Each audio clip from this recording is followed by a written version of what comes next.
Hello, everybody. Welcome to Take the Black, Not So Live, the show where myself, Dan Selke of winteriscoming.net, and Mia Johnson of dorksideoftheforce.com talk about all things Game of Thrones, Song of Ice and Fire, Star Wars, Marvel, superheroes, sci-fi, fantasy, dragons, lasers, etc. And today we are coming at you pre-recorded because of technical difficulties. I'm sure you've experienced them. We all have. We never liked them. So it's going to be me and Mia just talking in our little bubble without help from you guys. I'm sorry about that. Still feel free to leave your comments. We'd still like to read them, but I hope we'll be back in that up to full speed there soon. Mia, how are you doing this week, the week of mid-April 2021? I know, it's already mid-April. Pretty well. I looked outside. I went outside. I saw the lake today. I had to go kind of do a quick drive. It was so beautiful. I was like, oh man, I'm so happy that spring is here and the weather's looking nice.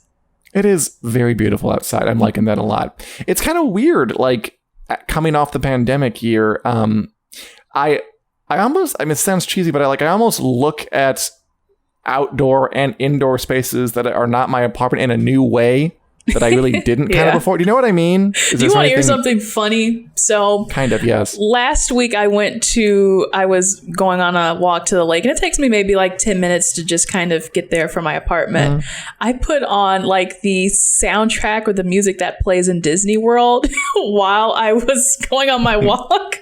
So it kind of felt, I was like, oh my gosh, look, I'm like here, and it's so magical and awesome. And that just really elevates the mood. So if you ever go on a walk and you want to kind of have that Disney experience, just go to YouTube, put on the soundtrack, and you'll be set. It does feel like we're coming out of not only a literal winter, but a long spiritual winter brought on by the pandemic, which is just an interesting phenomenon. But you know what's not in a winter is Game of Thrones, which is right now, right? Like a segue. Which is now having a big resurgence. It's the anniversary, 10-year anniversary game. HBO is going all out to promote it. In fact, they sent me a huge box of swag for the MaraThrone event. You think about that while I get it. Okay, awesome. I've been waiting for this. I love unboxings. The MaraThrone. Oh, I have unboxed it all already. I'm not going to literally do it in front of you. But it's still a thought that counts. Because I wanted to be able to lift this and show it. If this was full of this, I couldn't do that. It is quite elaborate. For example, I got this very thick MaraThrone hooded sweater. Nice. That I will now ask you to make some color commentary over while I struggle to put it on over my head. Oh, it looks very warm on the inside. We've got a nice lining. It says MaraThrone on the back. Hooded black, so it goes with anything and everything. And you look very comfy. Oh. Perfect for those long nights where you're sitting watching HBO Max and streaming till the sun goes up and down. I did lose an earbud, though, while I was putting it on. 1 second. We already had technical difficulties the last time, and now we've got this. Whatever. Damn. I'm sure it'll come. I'm sure it'll turn up eventually. Anyway, so that's that. It'll come you out. look like a penguin a little bit. It's a good look on you. Is that good or bad? I like it. I mean, it's the wrong time of year for it. It's kind of like they want to send you the winter thing when it's turning to spring. But whatever. Yeah. I appreciate the thought. Next year it'll be all the rage. I mean, in keeping with the winter is coming but not really theme, I also got this lovely long sleeve sweatshirt. Wow. The MaraThrone. Where are they sending these things? To the northern Minnesota where it's still kind of cold? I'm not sure. But I like it. All the LA journalists out there. Oh, I feel bad for them. Exactly. Now you've got the Emperor Palpatine thing going on. What's going on, Dan? Yeah. I kind of like it. It fits my inner inner Dark Prince. A very nice letter. Dear Winter is Coming in fake handwritten script. I've been part of the fandom, its legacy for these past years, and now your rewatch begins. A lot of this is getting people to rewatch the show, the MaraThrone marathon. I don't think that quite works as a pun, by the way. I don't know why. It doesn't rhyme, so I have a trouble connecting it, but I get it. I appreciate the effort. Yeah. I got a MaraThrone chocolate bar that I'm looking forward to Whoa. eating. Not Iron bad. bar. The iron bar, not bad. An intense, heavy, intense chocolate, darker than the night. That's wonderful. That sounds okay to me, frankly. We're also getting some mugs. Looks like before we take off the little packaging, and then MaraThrone mugs. Thank you very much for that. You know, my most used Game of Thrones swag from over the year definitely are mugs. Yeah. I tend to get sent these, and then, like, these are useful. I'll keep these. Yeah. It would have looked nice in the office. Well, eventually, maybe. We'll be back there. Well, some of this stuff, I wonder if I'll give away for the WiC Club this month. Would any of you like this? Because it might be hard now, because I'm kind of getting into it. You broke it in at least, so now you know it's nice and it's roomy and cozy for everyone. Of course, we got Wildling popcorn. How's that related exactly? I'm not 100% sure, but it's nice. A MaraThrone necklace to wear. Very nice. It's a medal. It's not necessary. And finally, I will keep these or give them away as you guys. If you guys want this stuff, let me know, because I could do a WiC Club giveaway. Some Game of Thrones socks. Check that out. I figured. I am not a fancy sock person normally, but this is very sweet, and it's part of my life for a while, and it is free. You got like Stark, Baratheon, Lannister, Targaryen, all the sigils on there. That's Game of Thrones socks. Excuse Seriously, guys. Sorry, go ahead. No, continue. You continue. Where is that thing? Where is it? It's in there this somewhere. Isn't live. We're fine, no, I'm sorry it's not live. But seriously, guys, before we go on, if you do want any of this, comment, because this could be a good WiC Club giveaway for this month. It does seem kind of natural. But yeah, thanks for... Okay, this is going off. Ugh. Thanks for HBO for sending us all this stuff. They just promote the MaraThrone, which said before for the Iron Anniversary, they're doing a lot of stuff there. Kind of encouraging rewatches. They have these different paths you can rewatch on. Like, watch this path for all the White Walker episodes. Watch this path for all the Daenerys Targaryen episodes, etc. and so forth. They're raising money for a bunch of different charities by doing that. Oh, nice. I'm never entirely sure exactly how. Like, I guess you rewatch and you pledge, or people see you rewatching, or you update it and then they pledge to keep you rewatching, things like that. They added, the module to the homepage, and they have all kinds of interviews and videos going up. The Conan O'Brien interviews available. And I think, I'm going to go ahead and say I am 70% sure that by the end of the month, they'll show something of House of the Dragon. Wouldn't that be a nice finale? I think it would. Just give us a little something to, have hope for. Yeah, I think it makes a lot of sense. To end this kind of celebratory Game of Thrones month with the look at the future. What's next for the franchise? And speaking of that, it's also been an interesting time to kind of take the temperature of the room in terms of what Game of Thrones was, where it's going, and whether it still has momentum. Because we've discussed before, the show is so huge, obviously enormous. And then it ended in a very divisive way, with a lot of people saying, I loved it, I hated it, in between. And there was a narrative for a while that it was going to kind of that was it. It fell the face of the earth. And clearly HBO is betting the other way. HBO is betting, no, you want more. We're going to make 1, 2, 3, 4, 5, 6, 7 series plus a play that you're going to want to watch. So that they're betting big on it. Yeah. And then there are definitely a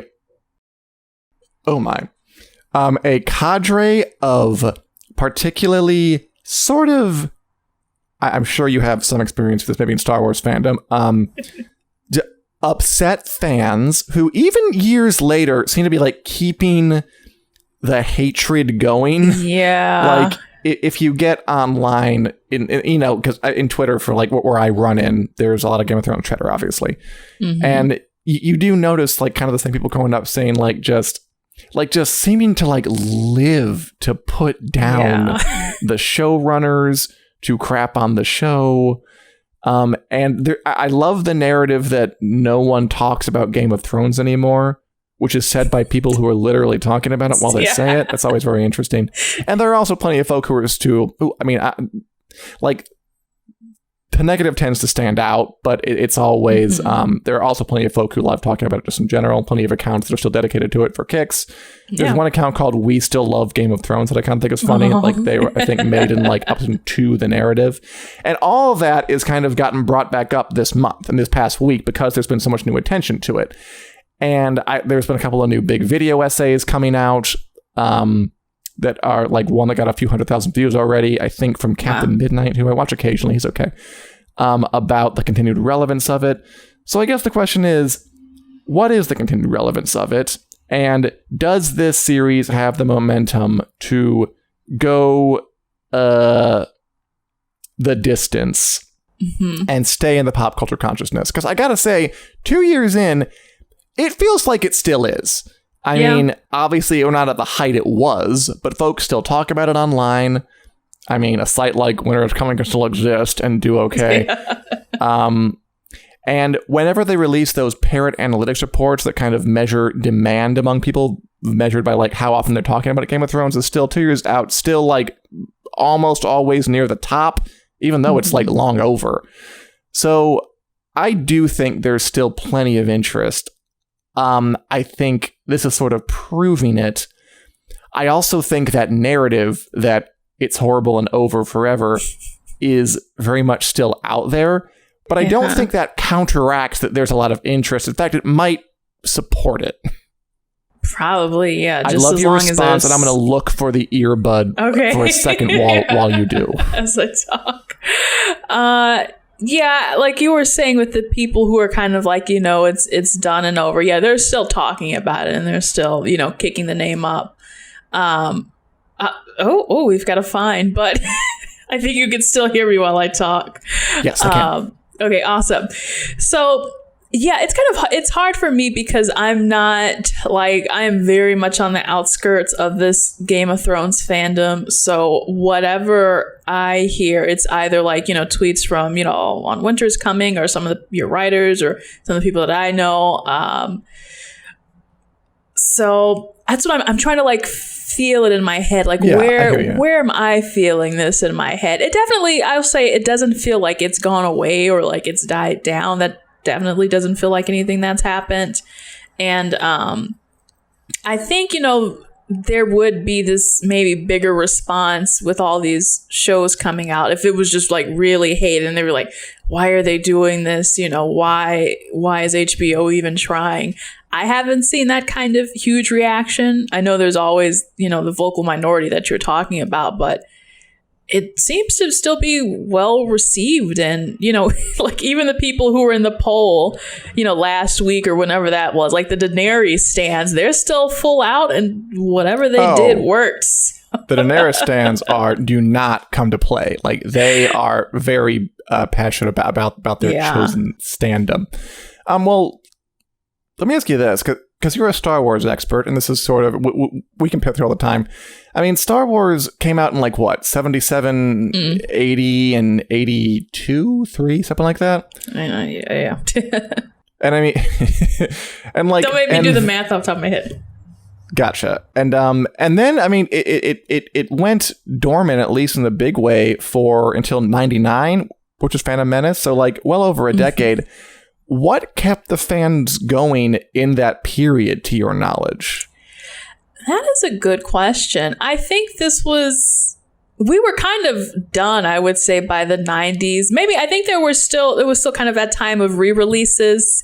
Because, you probably still had re-releases. VHS was becoming a thing around this time. So I think maybe in part it was kind of the keeping that alive through the re-releases. It was still something completely, groundbreaking on its own. So I think that kept it alive as well. Yeah. And people just kind of really into collecting, I'm pretty sure collecting toys for adults by that time. And especially its infancy, and so I was really pioneering that. And you've got now, maybe 20 or so years later, these people who are having this nostalgia for the film that they grew up on and all that stuff. So of course, when George Lucas, reintroduces it, it's going to be like, oh my gosh, kind of for us, whenever we see nostalgia stuff now, it's like, oh wow, they're bringing it back. And so that's what I think kind of kept it going between the re-releases and just this attachment and nostalgia.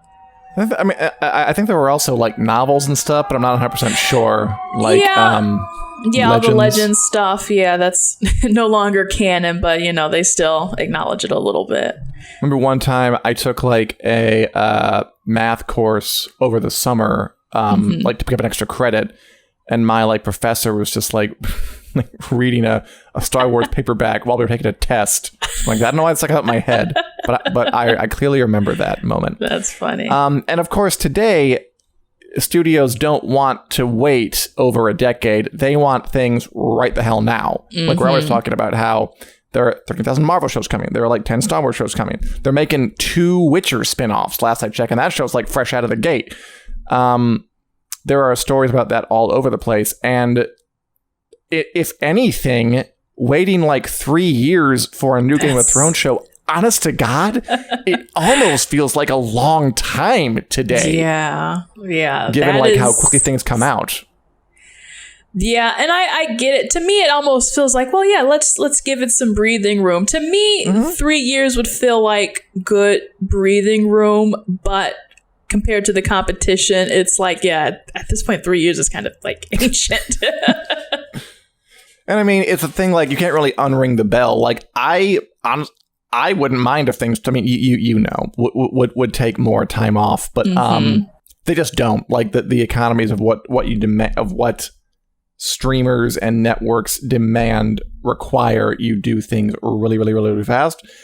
And I think they're actually going to want to put them out that quickly once it gets going, but I don't mind the break. I wish more studios would be a little more sensitive to that sort of thing. So before we move on, we're celebrating Game of Thrones all week, all month here, really, with all kinds of articles. We got quizzes up on WiC for you. What house are you? Oh, Mia, you should take a what house are you quiz. I wonder which one you are. I'm going to guess you're Baratheon. I have no... Oh, yeah, that was about Monday. Okay. Like, identify the lines, match the romances, all good times. We also have this graphic I thought we would play really quick. And also, you guys, anybody watching, please, if it flashes on the screen, play it with us. A fun little thing where the first initial of your first name is who you're fighting for. Last initial is who you're fighting against. And your zodiac sign is how you die. Although, I'm just noticing now... Oh, okay, no, I'm good. So I, Dan Selke, am fighting for House Tully against the Dothraki, and I get my head lobbed clean off. Mia, what is your Game of Thrones fate? Okay. So, my Game of Thrones fate. Let us see. So, House Valerian is who I'm fighting for. House Baratheon is who I'm fighting against. And my head is crushed, or head crushed by the mountain is how I die, which is one of the most gruesome deaths, and I hate thinking about that one. I'm sorry that I had you do that, but yeah, that is one of the worst ones. I missed flaying alive when I was writing it. Someone said oh, worse than flaying alive. I'm like, oh, why didn't I include flaying alive on this? That would have been more fun next time. Wow, yeah. So, yeah. Congratulations to new Capricorns who just get to die of old age. You know what I learned? That apparently it is Capricornus. Like, that's what it's on the graphic. And we have people asking, what's Capricornus? And I'm like, I don't know. And I looked it up and oh, it's actually Capricornus. Wow. Who knew? Yeah, I just realized that. I know. It was news to me. Capricornus. Well, that was very fun. I hope everyone else we'll go back and check if you want to leave your response in the comments. Yeah, leave who you're fighting for, who you're fighting against, and how you die. Richard would be just for fun. Fighting for the wildlings, of course. Against House Tully, naturally. I don't know when the hell he's born, but I'm going to go ahead and say that he is eaten by hounds. We'll figure out if that was accurate or not after the show. We can. He gives off very Virgo energy. I didn't mean it to sound off like that. I don't know what that means, but he definitely does. All right. Anyway, Mia, moving on. What are we watching this week? Well, some new things, some old things, some familiar things. We're watching The Falcon and the Winter Soldier with the new episode, The Whole World is Watching, I think that's what it's called. And I think you'll agree with me when I say that was pretty good. Yeah. Yeah, I was very much impressed with this. And I think last time Zemo was starting to grow on me. This time, I've watched each one at least twice now. This one, Zemo, I don't know what it is. I just love now that he has a personality. They were able to kind of, let him, Daniel Bruhl, let him play, let him be the character outside of, the typical villain banter and stuff like that we've seen in Civil War. So he is so, so awesome. I love that he's kind of sometimes one step ahead of everybody. In this scene where he goes and he brings the candy to the children. And then he talks them into, getting them to find the funeral for them. Mm-hmm. And there's been a couple other times, too, where you're wondering, is he going to double cross us? Is he going to help us? Well, he ended up running away anyway at the end of the episode. So, he ran away. I'm not sure I can call it an escape. It was fun. They were fighting against the Wakandan guards. There we go. Sorry, I was going to ask you. What are they called? Dor Milaje. The Dor Milaje. Yeah. And he didn't really escape. He just sauntered slowly to the door, closed it quietly and politely, and just walked out. Yeah. No one to blame but yourself, really, people. That was a good fight scene, by the way. The Dor Milaje and I love that. Yeah. The Winter Soldier, Falcon, and I know all the names, and Wyatt, Captain America, whose name is Walker, John Walker. There we go. I got it. I was just going to let you struggle. And then, no, I will get it. And then Battlestar, whose name is Lamar. I know all of these names. Check me out. I mean, to me, sorry, go ahead. Oh, okay. I was going to talk about kind of the John Walker thing because they are taking us an interesting place. At first, I wasn't one to be like, oh, I really, really hate this character. I don't know if I can still say I hate him, but they are, showing that he's it's hard for me to wrap my head around his character. I think there was this old Captain America quote that I saw on Reddit where it was I think it was Dr. Erskine was talking to Steve, and he was like, there are a lot of good soldiers, but not a lot of good men. And so somebody was like, yeah, John Walker is a good soldier, but is he a good man? And it's the way he went sicko mode on that, the guy who, when he was chasing him down at the end of the episode and he's got blood on his shield, and it was yeah, that was intense. Gosh. That was by far the best bit of the episode, where John Walker pops off and just brutally murders a man while they're all recording them on their cell phones. I mean, also very kind of relevant to today, what we see a lot. Mm-hmm. They definitely went there and made him more interesting. I mean, there is part of me that's what did you think was going to happen? Give someone you give... Obviously, the replacement Captain America wasn't going to be a good guy. He was going to go dark at some point. Mm-hmm.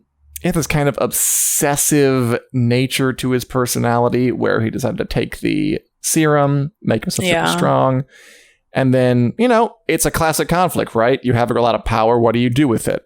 If you're Steve Rogers, you use it to help people. If you're John Walker, you take your shield and punch in somebody's chest over and over and over after they kill your buddy. It's good imagery for a Marvel show to have the Captain America shield all covered in blood, and certainly a psychopathic, wild-eyed looking Captain America standing over the mutilated body of a man he just killed. It raises the stakes, and, often Marvel has a problem where they don't really like to kill people, or if they do, don't let them stay dead. Mm-hmm.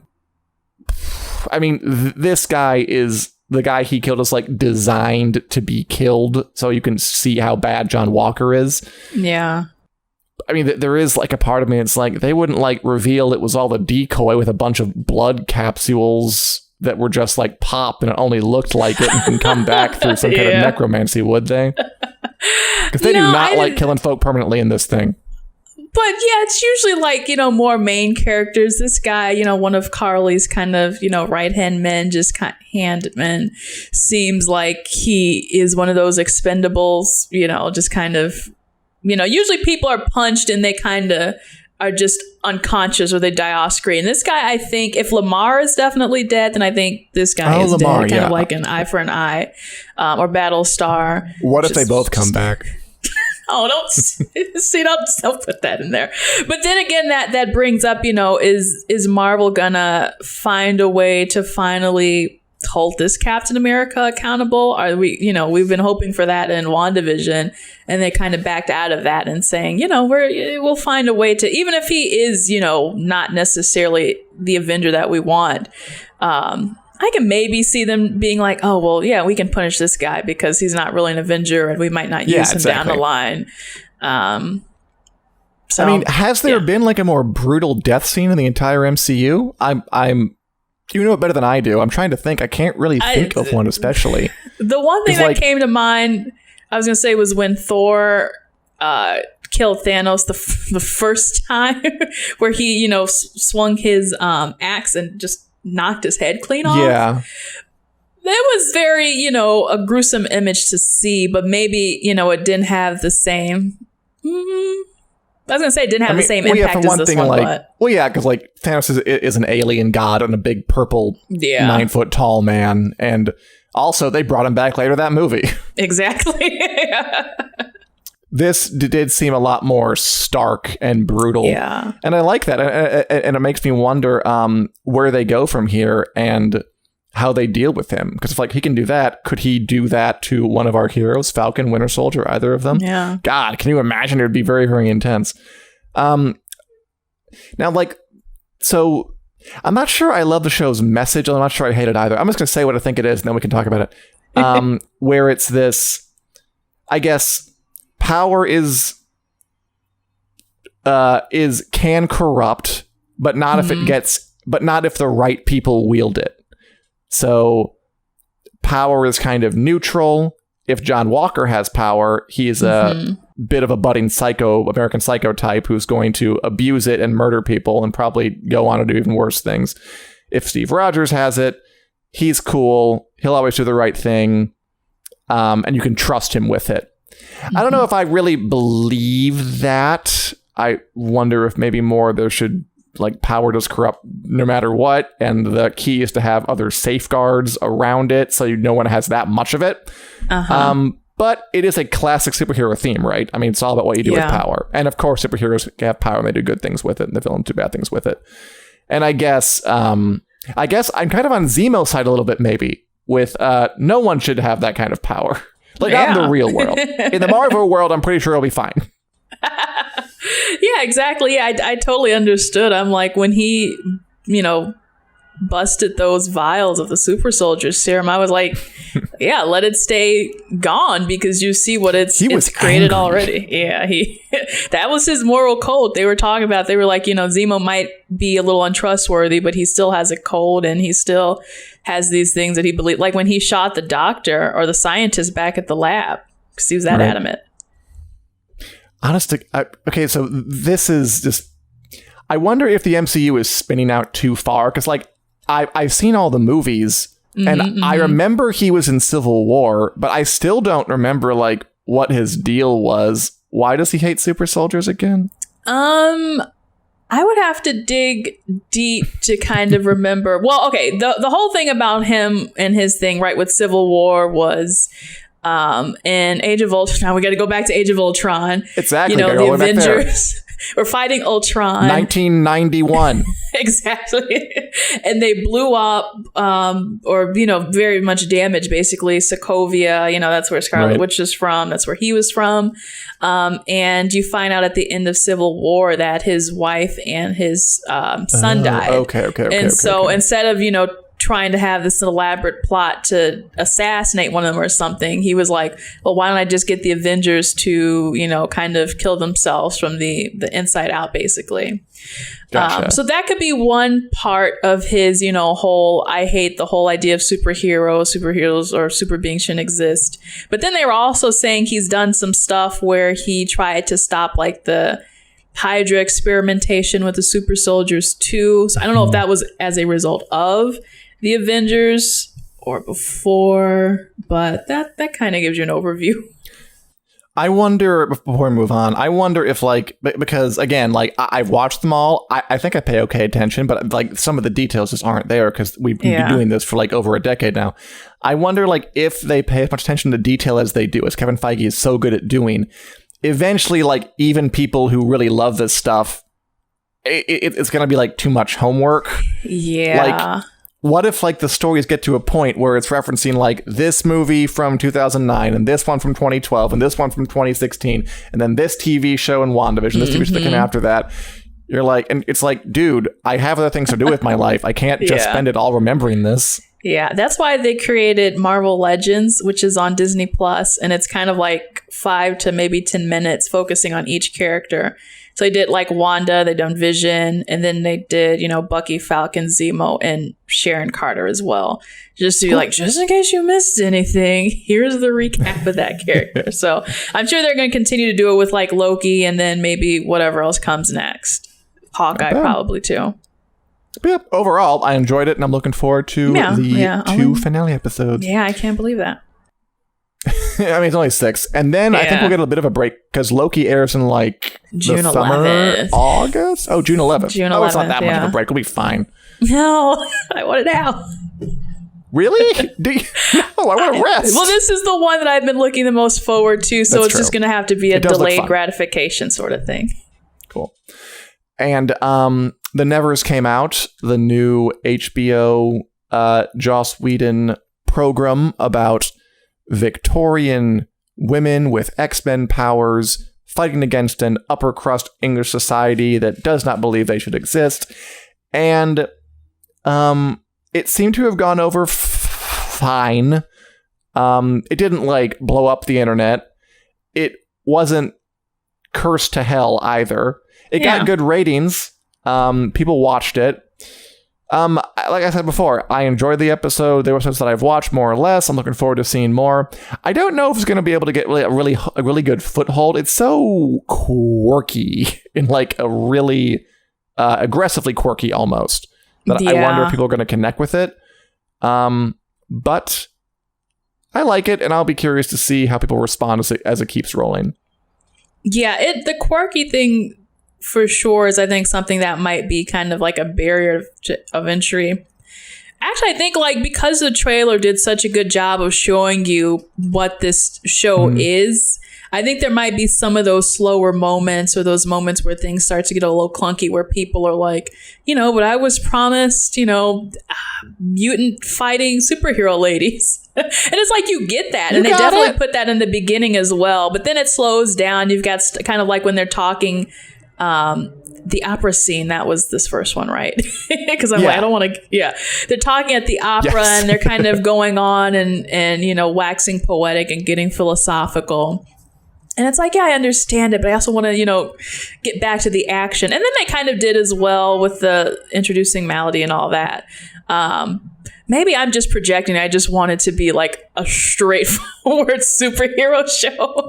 Whereas it's like it is, but also it likes to take its time as well and build up to those moments. It's like, that's why you and I are good for a show, because we are different kinds of viewers. Like, I literally thought the opposite, like that conversation was my favorite part of the episode. Like, I liked it when I watched I'm not kidding. Yeah, no, I like that.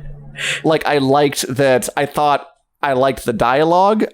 Like, sometimes the dialogue is a bit too much. Like, Malady's dialogue is like, God, how much crazy do you have to talk just like over and over? But I thought they all were kind of in character. I was learning new things about them. I thought like there was good interplay between the different personalities. I enjoyed learning about the word employee and its origins. Oh, yeah. I thought that was literally my favorite scene of the episode. And I like the slower moments in the later episodes. And I actually thought that they could have I thought I thought the fight scene of the car chase came too soon in that opening bit. I was like, can we build up to this? But again, you, I'm guessing, enjoyed those bits. Yeah. And I enjoyed them. I just thought that, like, I could done with more talking in that bit. That's funny. Yeah, the first part, though, did kind of spring on me pretty fast. I think that might have been something I might have had to, like, rewind that part, too, because it seemed to go from, like, really 0 to 100 really quick. It did, yeah. And you've got this whole mystery. I'm like, wait, why is she fighting people? And why are these people kidnapping the girl? And I guess, you know, the whole kidnapping and the mask thing is something that'll, you know, play out as well, and the mystery will unfurl. But can I spring? Sorry, go ahead. No, you go. Can I spring a somewhat controversial question on you? Oh, let's go. Okay, so obviously, the discourse around this show has a lot to do with, you know, it itself. And also the cloud that hangs over it because of Joss Whedon's involvement and subsequent departure after it came out. I mean, he was, in summary, accused of inappropriate behavior by several actors he's worked with, including, I think most notably, to me, it was like Charisma Carpenter, like, really got the full thing going. Although that was after he left. Charisma Carpenter, Michelle Trachtenberg, Ray Fisher, Amber Benson. He's been canceled. He's gone. And I have seen a lot of reviews that talk about it a lot. I figured that some reviewers would make their opinions about it more about Joss Whedon than the show, and I do think that's kind of happening. What do you think about the idea? Should this show be ushered out of its life on account of its association with Joss Whedon and the fact that he probably will make money off it? Or should it be allowed to go on and stand on its own, given that, you know, it's not like J.K. Rowling, one person who wrote a book. This is a show with hundreds of people involved in it, in its creation. That's a good question, because I know we were talking last week kind of about, you know, Joss Whedon really having his stamp on this. Oh, and I was like, slathered all over it. I was like, I wouldn't mind if they wanted to continue and, you know, try to either replicate that or maybe let it transform into, you know, whoever the next showrunner is or whatever it may be. For me, it naturally feels like a show that would have more than one season, and they have some great characters that I feel like it would be such a shame to abandon them, because, you know, the actresses are really great, the characters are pretty great. And I personally don't think this, whatever the story is, that it can be told over the course of just one season. So yeah, I know it's kind of, you know, steeped in this controversy, but I would kind of be hopeful to see, you know, maybe they can pull it off somehow and still try to do a second season. I don't know. Yeah, I mean, shows before have, they transition from one creative thing to another. Often it doesn't end well. I'm thinking like, I don't know, like True Blood, when it switched showrunners, it famously kind of became less popular. I think Seinfeld had that in the final years, but it's not a rule. And I agree with you. I do think there are. It does seem like it would be a waste, because clearly there's a lot of creative energy in here, and not just Joss Whedon. I mean, like, I really like a lot of the actors involved in this. I think they're doing good jobs, especially Laura Donnelly and Ann Skelly. Especially Laura Donnelly. I really like Laura Donnelly in this role. I think she's really a kind of a protagonist I am happy to follow around. Seems to anchor scenes quite well. There's a good writing staff. There's clearly a lot of resources put into it. I would hope it gets given a chance. But again, I guess it'll depend on how folk respond to the coming episodes. Yeah. So, yeah, I'm excited to see how this rounds out, because, we only got to see 4 episodes, so there's plenty more story to tell. Hopefully we'll get more. Watching anything else, Mia? I honestly don't think so. I feel like every time we come to this, I just have amnesia, because I'm either putting the Clone Wars in the back, or I'm reading a Star Wars book, or I'm pretty sure there's another Star Wars book in my mailbox as we speak. So that's just been my life, and getting prepared for the Bad Batch 2, which is coming on May the 4th. And next week, I had something for lunch. we're going to be talking about a next week, I promise, a Netflix program, a dark YA fantasy that I cannot name out of fear. But we'll be talking about it next Wednesday. Looking forward to that. And until then, you can find us in podcast form on Google Play, iTunes, wherever podcasts are available. Give us a listen, give us a like, and thanks for watching. We will see you next Wednesday at 4 p.m. on the Winter's Coming Facebook page and YouTube page. Bye-bye, everybody. Bye.